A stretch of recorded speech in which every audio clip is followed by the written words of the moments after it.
ஒரு இருளான நேரத்தில், ஒரு இருள் சூழ்ந்த நிலையில் ஒரு கருப்பு எறும்பு ஒரு இருளான பாறையின் மீது ஊர்ந்து சென்றால் அந்த எறும்பை இறைவன் கண்காணிக்கிறான். அது நடக்கக்கூடிய சத்தத்தை இறைவன் கேட்கிறான். அது உள்ளத்தில் எண்ணக்கூடிய எண்ணத்தை இறைவன் அறிகிறான். அதனுடைய உணவையும் அவன் தயாரித்து வைக்க மறக்கவில்லை.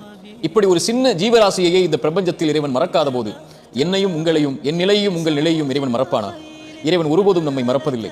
எத்துணை வாசல்கள் அடைக்கப்பட்டாலும் அந்த 1000 அடைக்கப்பட்ட வாசல்களை தாண்டியும் அவன் உதவி செய்ய நாடினால் உதவி செய்வான். ஆனால் 2 கேள்விகளுக்கு இந்த மனிதன் பதிலை அறிய முடியாது. அது எப்போது, எப்படி?